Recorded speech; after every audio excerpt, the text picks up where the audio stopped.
All right, good morning. This is the player recap and reflections of last night's Dark Age of Man campaign session 7. I titled it Ice and Fire. It's all I could think of this morning. As we had some ice in the session and we had fire, which ended the life of one of our PCs. So this was Dell's first session in the 6 sessions. It's been David a couple of times, Sam a couple of times, myself a couple of times. So this was Dell's first time presenting.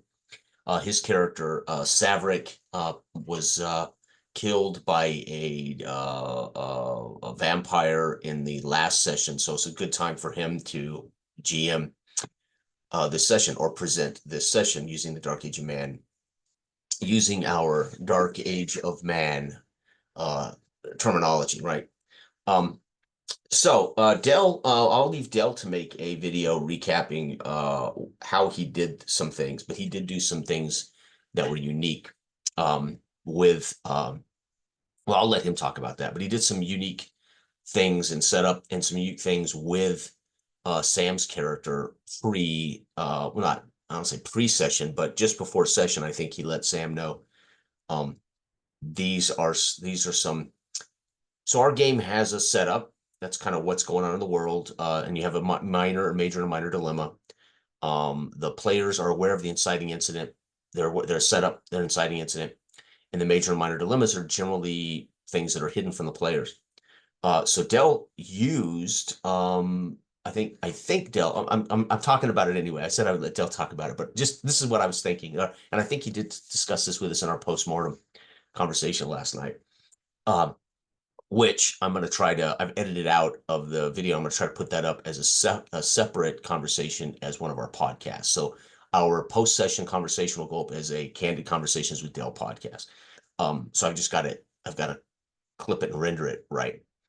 Okay, so there are tables in here written by Mark Curnow, which are fantastic, which we've just never, I have failed to unfortunately ever use. And I don't know if Dell or anyone's used them, but I think last night Dell used them for some of these pre-session things that he did. So I'll let him get into those details if that's what he did. But anyway, so I'm playing an alderman, Uda, who's an older gentleman but well established. He has the highest prestige you can have in the game. He's a 4. Um, um, and so he is the brother-in-law of Lord Washburn, who's the landowner. He was the main lord of this county or duchy or whatever you want to call it, right? This small country. And so, my character's fairly powerful in the sense that he has much prestige, much sway, and he's a former warrior. And how he began. Again, when you create your character, you jot how you earned your prestige when you create your character. And one of those was inheriting his father's land at 17 and becoming an alderman as a young man. And the second was being the right-hand man of Washburn in the wars in the North when we were young men. And third, I ended up marrying Washburn's sister. So that was my third repute, right? That's how I became respected, whether I earned it or not. I'm seen probably by many of the peasants and other aldermen, etc., as I have an inside track into Lord Washburn's graces, so to speak, right? So that's just kind of the setup for my character. That was when I created my character. He's gained a couple of points since in our campaigns, and I applied his 4th prestige. Actually, I think I applied one of his points to his prestige to get him to 4 before the end of the first or second session. So Uda is definitely a man of means, a man of power. And so anyway, Sam is playing Ursa, a blood witch, female Dane who's a seer, right? And so she's able to have visions and see the future or see things, whether she knows they're what they mean or not. I'm sure vague, and then she has to make sense of those kind of things. But so Sam's playing this amazing Blood Witch, which is so cool. And David is playing still. This character's been going from day one to now. Faustus, who is an old man. An old man in this period, might be 42 years old, whatever. I'm not certain. He's never been clear, but he's an old man. But he is world-wise. He's educated. He is a man of science, a man of letters, and he has been the tutor to heir apparent Wesley Wesley Washburn. So he has a direct ear of the young lord, in that he's been his tutor. And as the last session ended, Lord Washburn is out of action, and young Wesley's had to run his father's court and had to run the kingdom, or the what's it called, king duchy, whatever. Again, they're not. He's not a king, and because of that, Faustus has had to, in a way, take residence in the Dredgetown keep, and he's had to be there every day for his young tutor to help give advice. He's an advisor now to the heir apparent of the land. And Ursa survived and witnessed the vampire, and she was able to put the vampire and cast it away into the depths of hell, and survived that battle. Saverick unfortunately didn't, and she was able to take up Bearclaw, which is the sword of the Dane leader that Saverick kept after they slayed him a while back, and or I should say the young ranger kept and gifted it to Saverick. Said, you a better man than me, you should have this sword. So Saverick took it. So that was Sam's first character, a young ranger who actually gave the sword to Saverick, and again, he made a blood witch. So she survived, and so she actually decapitated, or she took the head on Saverick's character was killed, was decapitated by the vampire with the bear claw. He used his own sword against him, decapitated him. And so she takes up his head and fixes it to her waist and the sword, and she wanders off to the north, not knowing what to do and where to go. So we had months off for the summer break, and we're coming back. Dale's running the session, and so we're assuming some time has passed, months maybe. And Sam starts the session, and he's using some information again that Dell provided via these random charts, and these little bits of information that he gives Sam are her visions. It's genius. It's so cool. So Sam has these phrases or whatever that she's kind of had in visions or dreams, and she's got to kind of make sense of it. It's just brilliant, especially considering Sam's playing a character who's made clear she has these things. So what a great way to set, in a way, an inciting incident in front of Sam's character. It's almost a personal inciting incident, or a personal setup for Sam. So it's really cool. He kind of had a separate setup just for Sam's character, but it was only pertaining to her dreams.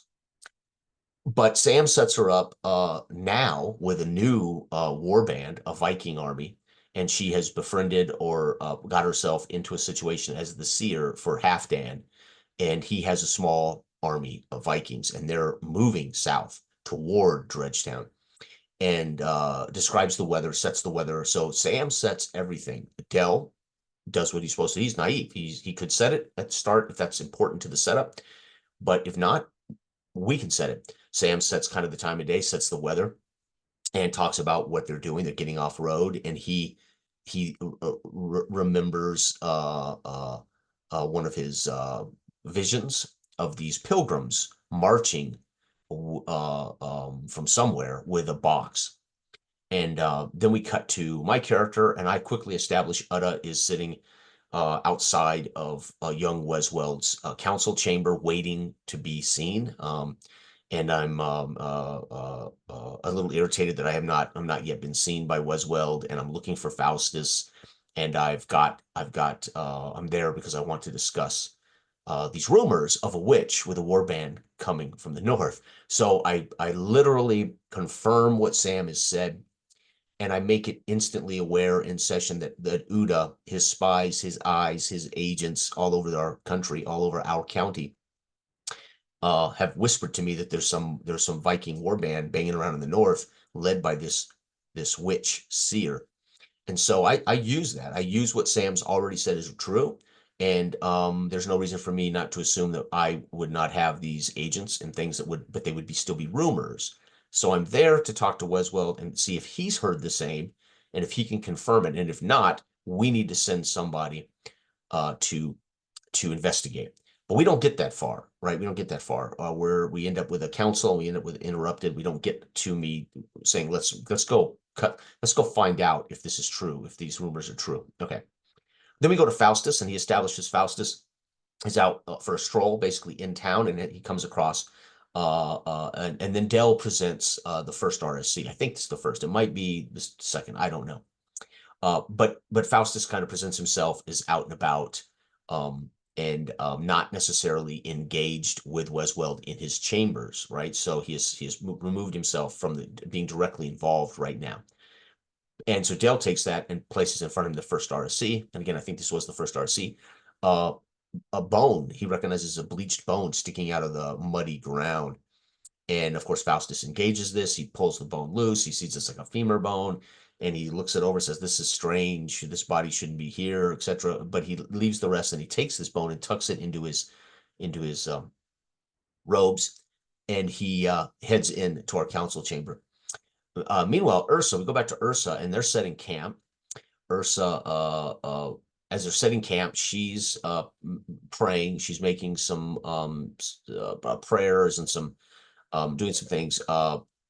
And Dell introduced, I believe, in a second RSC, which is a trap. It's just a trap, and describes it. One of the horsemen with him topples into this trap, and so we have this encounter. The soldier falls off the horse, and she engages the horse and calms the horse with a powerful spiritual roll. So she rolls, I think a critical success to calm the animal.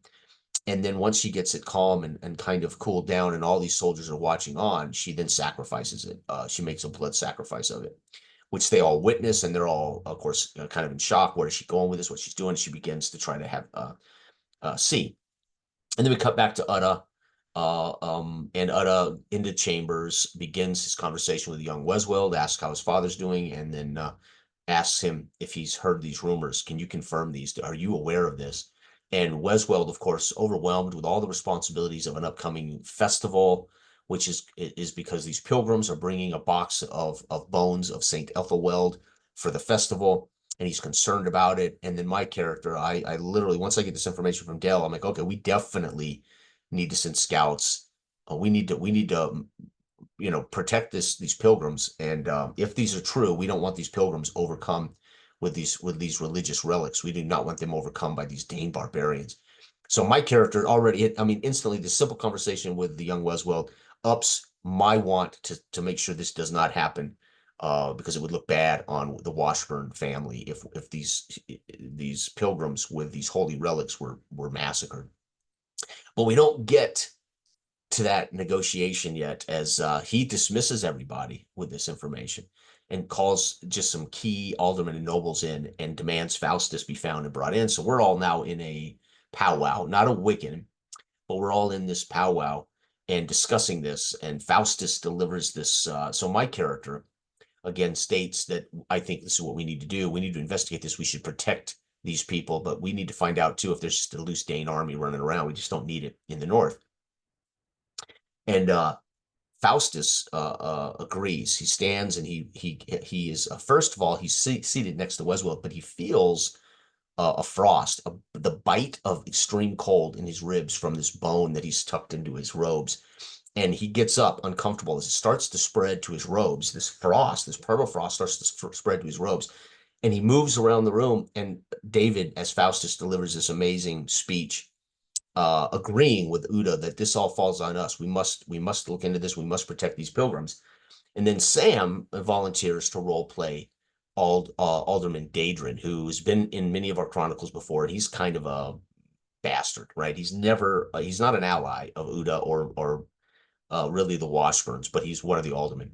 And so Sam delivers the dissenting voice to this. This is crazy. These are just rumors. Why are we doing anything like this? And it's fantastic. Well, then Dell introduces, I think, the random seed number 3. A commotion outside. Soldier comes in, talks to Westweld, and Wesley's up and out. Westweld, excuse me, he's up and out, followed by Faustus and Daedrin, and I follow him behind Daedrin. And we all go out into the courtyard, under the planks. Remember, Dredgewater and Dredgetown are built on swampland, and it's flooded most of the year. So there are wooden planks that allow people to walk around Dredgewater without knee deep in mud or water. However, not necessarily now, because we've seen bleached bones. And so the water table here is obviously not saturated. But this creature, these bones that Faustus had encountered and took the femur from, they're actually now manifesting themselves as a zombie coming up out of the, trying to claw itself out of the ground, and it's clearly wanting to recover its femur, and it's going toward Faustus as Faustus is feeling wounds. He's being wounded by this extreme cold. Faustus takes the femur in hand and thrusts it out as he yells and screams at people to get back. He then barks orders for the soldiers to set fire to it, burn it, kill it, put it out of commission. Meanwhile, it has frozen itself to his hand.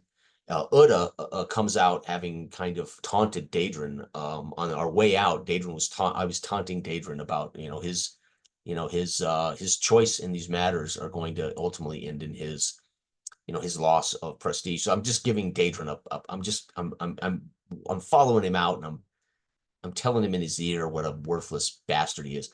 Meanwhile, we see this commotion, and Uda grabs up a torch and flails at the creature. And again, at this point, Faustus has fallen down off the boardwalk, and he's about to be completely embraced by this creature. I can see this is frozen to his hand, as it's been described by both Faustus, and so I'm aware of it. It has been visually described to us. And so I choose to separate his hand from his body, letting the bone fall to the creature and getting Faustus removed from this permafrost, this freezing condition. And so I make a 11. I think a 12 is either a critical. I rolled an 11 with a +1 luck, or I rolled a 12. I can't remember if I rolled a crit here. Oh, no, I did. I rolled a crit, completely safely severing his arm, which does cause a wound. I mean, he's going to suffer a wound. But then Faustus is asked to make a luck check to see where he topples in this commotion, and he fails critical failure. And he ultimately is set on fire by the torch. And he at this point, critical failure. It was the final wound, because we have a wound. We have states of wound: fatigue, battered, injured, and dying. And then the fifth wound, you're dead. This pushed him into his fifth wound, and Faustus falls, being burned. And we cut back to Ursa. Ursa, now they're asleep into the night. They have noticed carvings in the trees when they set camp, didn't think much of it, no big deal. But now they awake to some commotion, and the carvings in the trees around them are glowing. So this is like a warded area. And we have a blood red moon from Ursa's sacrifice, and some sacrifice. We have this blood red moon. So we have this engagement of light filtering through the trees, along with the glowing green carvings in the trees. And there's this undulating giant creature moving about the camp, which is indeed determined to be a giant serpent, as it waylays much of their warband. And so she fights valiantly, makes prayers to the underground, and then prayers to the gods, and ultimately is able to separate what's left of her army from the creature. She doesn't kill it, but she's able to safely separate what's left of her army from this creature by the shifting of the earth and the entanglement of roots and trees. And so she is battered pretty bad. I think she's at the injured condition. I think she suffered 3 wounds. So she's in bad shape. She wields the sword. She calls on the gods, and she rescues at least half of her warband. But they're in bad shape now. So this warband she had has been decimated by a serpent that clearly was brought about here by this warded area. Fantastic. Dale does a brilliant job. He just does. It's a brilliant job. And so we have this event. And we cut back again. Faustus dies. My character orders him. I throw my cloak over him to douse the flames, examine him to make sure he's dead. And then I order all the peasants to pick him up and to carry him to the chapel, where we are going to clean him up and clean up his body. We're going to prepare him for burial. And I don't want young Weswell to see Faustus in this state. I want him to see him in a state of grace. So I order the peasants to go toward the chapel. And Dell confirms that as we hear a yell at the abbey, and we look over and we see a monk come running out of the abbey screaming with blood on his face, and we fade to black. And that was Chronicles campaign session 7, Fire and Ice. Ice and Fire is what I've called it. As we actually saw some ice involved, as she tried to cast a kind of frozen spell on the serpent that backfired, or not backfired, but really there was a kind of I think it was an RSC, a draft, Dell had told us later, which was a cold draft that went through her. So we had a little bit of fire and ice in this session, or ice and fire. fantastic. I love it. We had a great post-mortem conversation, as we generally do. We used to do it a lot more when we had time. We used to do it a lot more when we were play testing. Or if we're playing a new game, we like to do a post-session conversation to talk about the experience of the new game or such.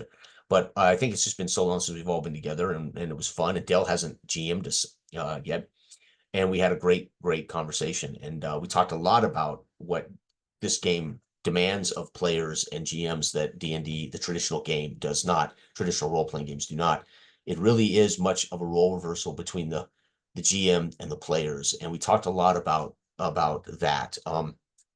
And it was just a nice conversation about the session, about how it works, and we talked a little bit about the differences in traditional role-playing games and what it asks of the GM's role, and what we are trying to do by liberating the player to be more of a, in a way, we all share a role, right? My job is to present Uda and what I want, and my demands, and what I'm trying to achieve. My character, I have to present my character, not wait to be involved, or not wait to be asked into the scene. I set up Uda, I present Uda, and Sam presents his character, and David his character, and Dell presents the world.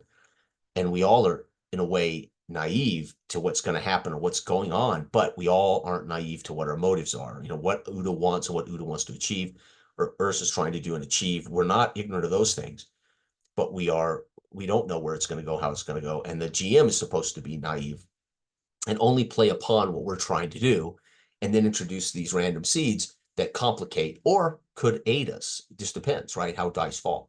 And it was a great example of how Dark Age of Man plays. It was just a great example.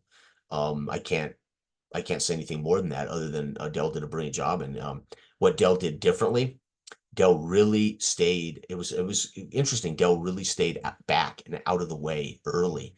I think it was a bit of a surprise for all of us. The game was written for the presenter to set up and then step back and let the players lead, let the players present, put their character there.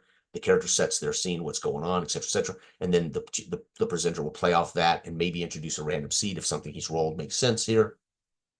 And Dell did a wonderful job for the first, I would say, 30, 45 minutes of really staying out of the way and allowing us to establish this. It was really nice.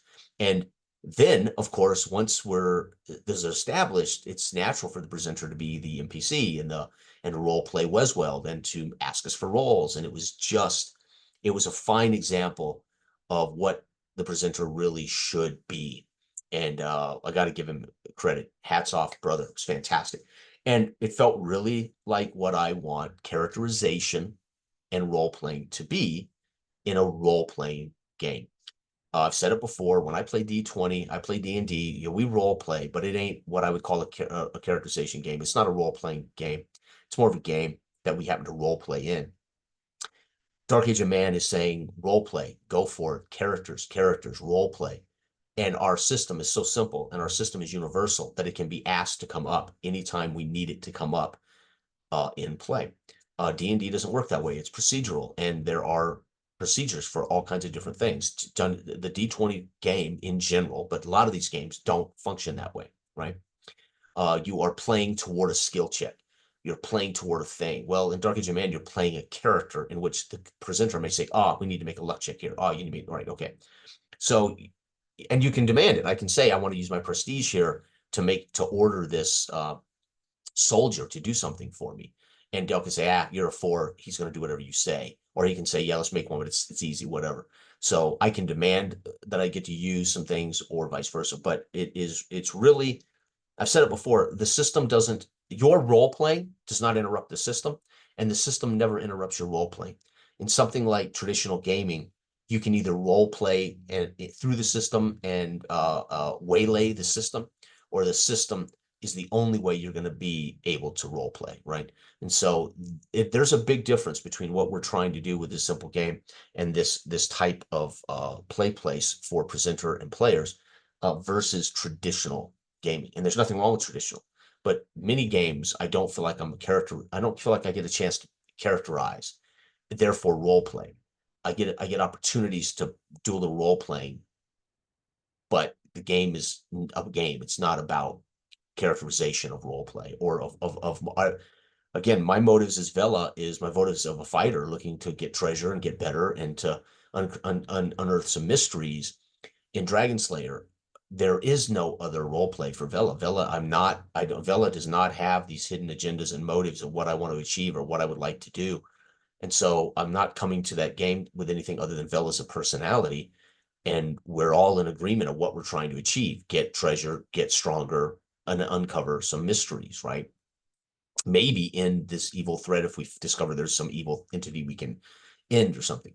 But outside of that, Vela is just a personality. She's just a character in a group of characters, right? And personality among other personalities, so to speak. So role playing comes in pieces there, comes in quips, and it comes in minor moments. It comes in, as some people have defined it, vanity, moments of vanity around a campfire. They don't really mean anything, but there's a chance for us to express character. Well, there's some truth in that, right? And Dark Age of Man says, no, Uda should be a person, and Uda should have hopes and dreams and some want of effect upon the world, or upon Dredgewater, or upon Washburns, or upon the damn Vikings, or whatever. And what am I trying to do to make some of those things happen for my motives, right? And meanwhile, I'm going to encounter other players. I'm going to encounter NPCs, that I'm going to encounter RSC random variables that complicate my life, or change my circumstances, or affect the situation, right? And that's it's liberating, but it lacks so what's negative about that? Well, the mystery comes for all of us equally. The GM doesn't hold any actual secrets from us other than the RSC chart, and he presents those naively, not knowing whether they're even a positive event or a negative event. The bone that Faustus found could have not had any effect on play, except he failed a roll, which makes, right? Unless he wrote in there zombie, but he didn't. He wrote bone. So the bone could have been a positive thing or a negative thing, or just a pointless thing. It's just a thing, right? So we didn't know what the bone was. Dell didn't know what the bone meant, right? Until context, and until a failed roll or two or something, right? Or the player makes a suggestion what he thinks the bone might be. That could be true. He could have suggested, is this a victim of a serial killer? And Dell goes, huh, is he? Interesting. That might be what it is. We'll find out as Faustus asks questions. And failed rolls may dictate there is no serial killer, etc. So what's the negative about this style of game? Well, you aren't the player contributes a lot of description to the narrative, and therefore sets narrative, which a lot of players don't want to do. They want to uncover, they want to learn everything. As the character learns things, the player learns things. That is traditional. That is traditional reactionary role that we play in film as an audience. When we watch a movie, are we learning stuff the same time the character's learning? Chinatown? Or are we, Chinatown is a masterpiece of mystery. We only learn what the main character learns. We don't know any other stuff going on behind his back, right? We only know what that character knows. A lot of movies, the audience is let in on the secret, and we watch them fuck it up, or we watch them get themselves in trouble. So omniscient role versus not, right? So in D&D, you're never omniscient as a player. You literally find out as you play, right? Okay. And therefore that leads to the major device of something like D20 D&D or Pathfinder, which is combat. It is conflict resolution through martial combat, and therefore it's a tactical game. And because it's a tactical combat game, right, the players can't dictate any truth, because they would have an advantage, and then an advantage that they would unfairly give themselves all the time. Well, in Dark Age of Man, if Sam creates an army, he's not OP. He has an army. It's legit, and he can do some things with that. And he can write a narrative that he wants to use this army. Dell could say, yeah, you've come across a small town here. And he could say, okay, we're going to siege this town, and make some rolls. And he takes control of this town. He's creating a character that we're all despising as she's taking towns. Okay. But that doesn't make her OP, because the system is universal, and it just allows her to narrate as a particular effect upon the world. But dice rolls are still going to be dice rolls. And if she fails a dice roll, that can mean some of her men die, or it can mean she loses control of the town, or it can mean that she's thwarted and the siege fails miserably, and she's right. She may not be actually physically wounded herself, but her army is decimated or something. So everything is relative in Dark Age of Man, right? Okay. So therefore it lacks, in a way, a certain sense of tactical strategic combat, so to speak, right? Okay, but it is character first, character driven play. And the presenter, because he's naive, doesn't get in conflict with the players are trying to achieve as a character, which will be a problem in D&D. I'm a thief, I want to heist the tower. And everybody in the party's going, dude, we're not here to heist the tower. We're not going to stop play for you to heist the tower. And the GM says, no, dude, we're not. This isn't about a tower heist. You guys have agreed to do this. And this is where there's players that are bored or frustrated. Well, when do I get to be my thief, right? So this kind of game remedies that sense that your character could be a cobbler and have a role in campaigns, and he's just a cobbler, right? You can't do that in D&D. Playing just a cobbler who makes men's shoes and men's leathers, there's no role for that character in D&D, but there's a role for that character in Dredgewater. And hopefully people have that chance to do that and experience that. All right, everybody, hey, great game last night. Everybody loved it. It was nice. Everybody have a great week. Bye-bye.